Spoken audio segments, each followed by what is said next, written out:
Hey, this is Craig Ballantyne from TurbulenceTraining.com coming to you live, just kidding, from Riverside Park here in Toronto, Ontario. We got a great view of the city, we've got lots of hills, and what we're going to do in this special video just for you is talk about interval training. I'm going to show you some of my favorite ways of doing it. I'm going to explain some of the methods that we use, and we're also going to cover the most important warm-up aspects to get you ready for interval training. So we're going to show you some amazing interval training for fat loss techniques here in this beautiful park in Toronto. Alright, so in this interval training special video, what we're going to do is go over the warm-up, then we're going to talk about beginner interval training, then I'm going to share with you the proper way to measure your intensity level in interval training, and we'll finish off with 3 to 5 really cool ways of doing interval training just out in the park and having fun, okay? So that's what we're going to do in this video. So we're going to start with the warm-up aspect.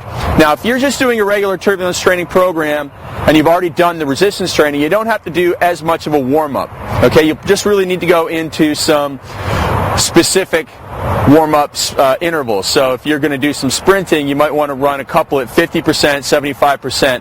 But if you're just doing the interval training alone, you really need to go through that entire warm-up at the start. And what we're going to do a little bit different is we're really going to move a little bit faster. So it's, jumping jacks and some leg swings and that type of stuff. So here's what we're going to do. We're going to start with jumping jacks as our warm-up first exercise. Okay, so we're getting a real quick dynamic warm-up here. So probably go 20 to 30 repetitions in that exercise. Next one I like to do is a prisoner lunge, just because it's going to stretch that hip flexor area, which is going to get quite a bit of work if you're doing running intervals. So make sure your elbows are back. We're not going to do a lot of warm-up for the upper body, but we're going to do a little bit, just because interval training when you're running and sprinting really is a total body exercise.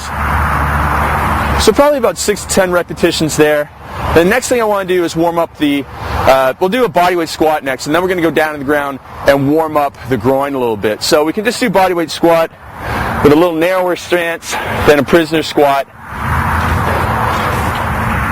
And this is really getting everything in our lower body, really generally, with our quadriceps and glutes and hamstrings working here.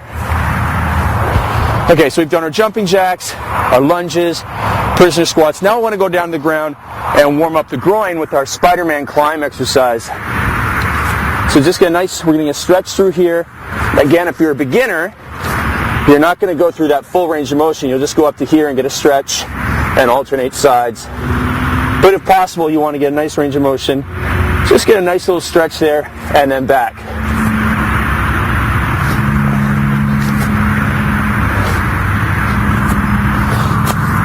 Now to continue on with the theme of warming up our groin, we'll do something like a duck under, where you're stepping side to side, or we might even just do the side step exercise.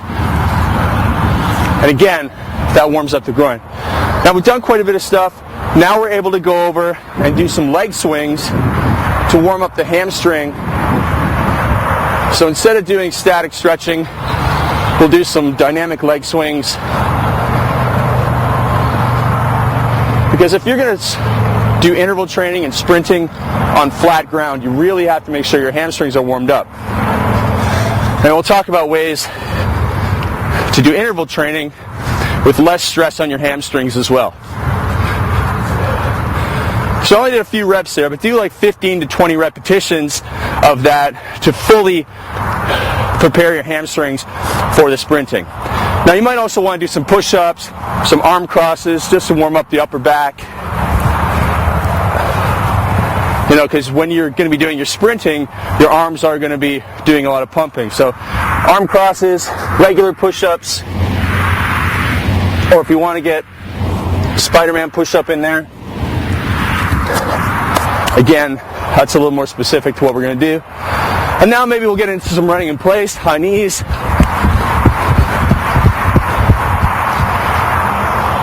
And I think now we're ready to take a little rest and go through that circuit one more time. And that's a really good warm-up for interval training for more of our advanced individuals. So now what we're going to do is get into our beginner training. So beginners can use as much of that warm-up as possible, but now we're going to get into some beginner considerations for warm-up and for training.